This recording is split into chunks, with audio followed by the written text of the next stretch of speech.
Éric Nioffre, bonjour. Bonjour. Vous êtes expert franchisé de Prospective dans le département de l'Essonne. Prospective, donc, est une société de conseil en développement commercial pour les PME. Et vous êtes là aujourd'hui pour nous parler, pour nous expliquer comment on programme sa réussite commerciale. Alors c'est un vaste sujet, on va donc le balayer en une dizaine de minutes. Mais alors pour commencer, sur ce sujet, est-ce que vous pouvez nous dresser un petit bilan actuel de... Qu'est-ce que vous constatez, vous, sur le terrain, dans les pratiques commerciales des entreprises aujourd'hui? Alors, effectivement, le constat est assez sévère en ce qui concerne le développement commercial des PME. Ce qu'on constate, c'est que la majorité des dirigeants aujourd'hui, un peu plus de 70% des dirigeants, s'occupent eux-mêmes de leur développement commercial. Conséquence, généralement, ils sont trop accaparés par d'autres tâches de l'entreprise, la production, les 35 heures, la flexibilité, etc. etc. Donc ça, c'est un premier constat. Le deuxième constat, c'est que quand un dirigeant pense commercial, souvent il pense client et relation clientèle. Or, le développement commercial, c'est la prospection d'un côté et c'est la fidélisation de l'autre. Et la plupart du temps, il ne suffit pas d'un déjeuner ou d'un appel téléphonique. Imaginez une maison, vous avez en bas la base client de votre entreprise. Et les deux murs qui vont supporter votre développement commercial, c'est d'un côté la fidélisation et de l'autre côté la prospection. Le troisième constat qu'on peut faire, c'est que la plupart d'entre eux mènent des actions commerciales qui sont de temps en temps désordonnées.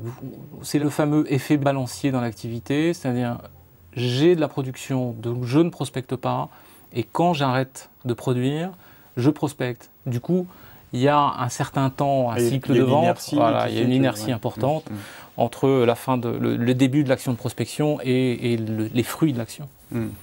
Donc tout ça a un certain nombre de conséquences. Les conséquences, c'est que d'abord, il y a une usure naturelle du portefeuille client, aujourd'hui, qui n'est pas compensée. La deuxième conséquence, c'est que la perte d'un client, comme on l'a dit sur l'inertie, la perte d'un client, elle va être compensée, mais que 2, 3, 4, 5 mois après. Ce qui est préjudiciable pour l'entreprise.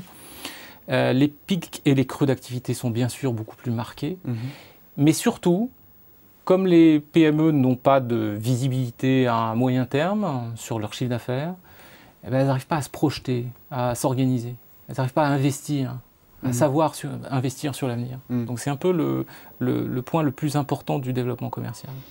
Alors pour rebondir sur, vous parlez d'avenir, d'investissement, la première chose à faire, donc pour assurer sa réussite commerciale et donc pour assurer son avenir, c'est d'abord de se positionner.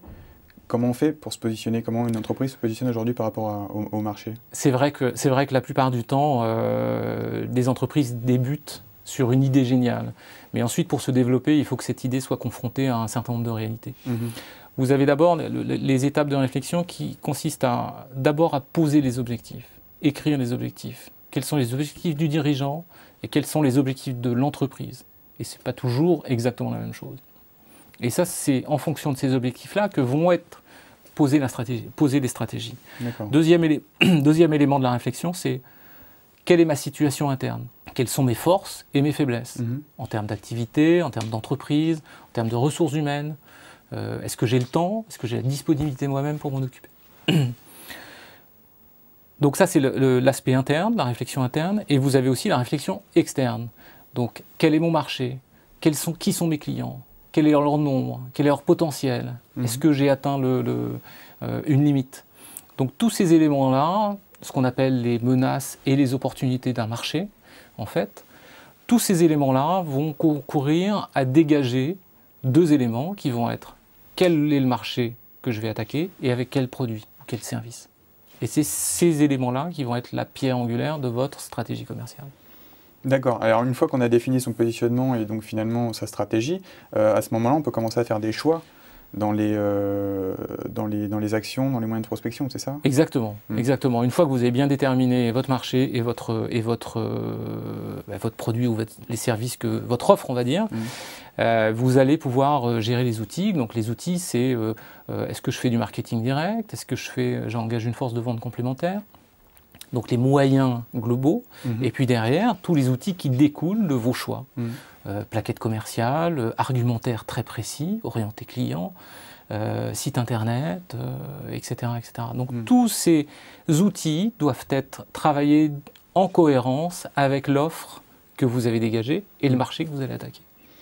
Et alors, suite à ça, une fois qu'on a déterminé les moyens de prospection qu'on allait utiliser, c'est sur cette base-là qu'on peut déterminer son plan d'action commerciale. Exactement, exactement. Et le plan d'action commerciale, c'est une étape surtout à ne pas négliger.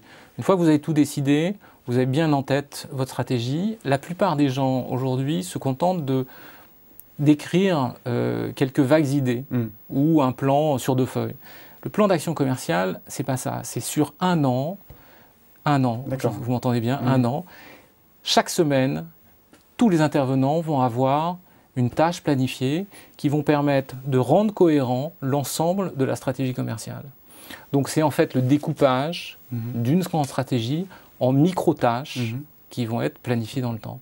C'est ce qui va permettre en fait aux dirigeants de se projeter, de contrôler le suivi de la stratégie commerciale et véritablement de pouvoir communiquer à l'ensemble des intervenants de cette stratégie.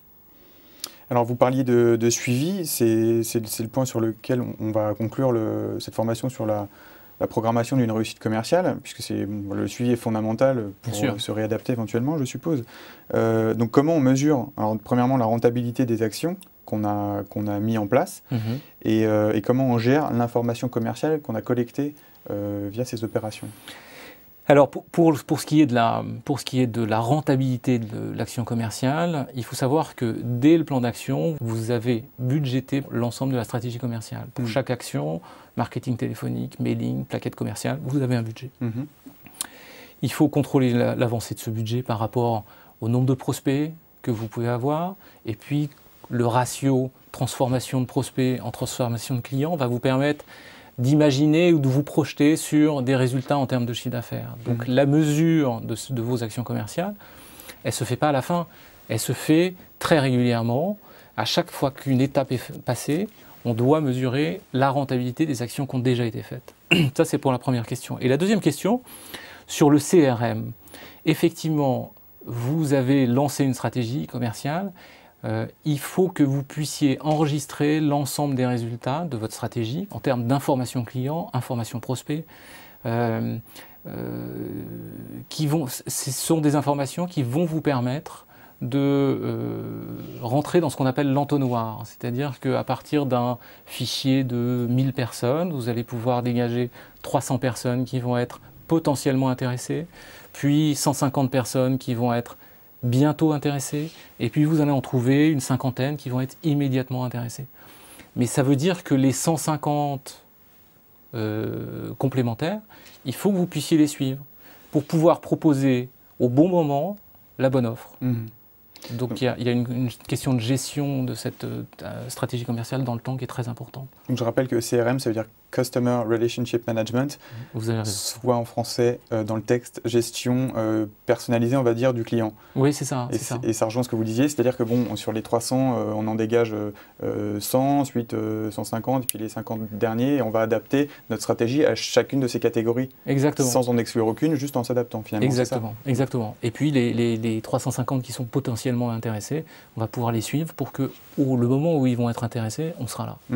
Voilà un peu la notion de CRM. C'est beaucoup de travail au départ, mais les fruits sont d'autant plus agréables et longs à récolter. Bien, merci Monsieur Éric Niaufre. Est-ce que vous auriez un conseil personnalisé sur votre expérience à donner sur ce thème vaste de la programmation d'une réussite commerciale? Écoutez, le conseil moi, que je peux donner, enfin il y a un double conseil. D'abord, n'hésitez pas à tester les actions commerciales que vous mettez en place et les ajuster. Tester alors auprès de qui? Ses collaborateurs, sa famille? Ses collaborateurs et puis des prospects. Une fois que vous avez testé au bout de 10 prospects un argumentaire téléphonique, n'hésitez pas à changer. Le deuxième élément, c'est que préparez-vous, parce qu'on n'a jamais l'occasion, comme dirait le célèbre adage, on n'a jamais l'occasion de faire 2 fois une première bonne impression. Et ça, c'est très important. Bon, ce sera le mot de la fin. Merci beaucoup. On retrouve plus d'informations pour les internautes qui seraient intéressés, les entrepreneurs qui voudraient se développer commercialement sur le site de votre société, donc le www.prospactive.com. Et on vous retrouve sans doute très bientôt pour d'autres formations sur la TV des entrepreneurs. Merci.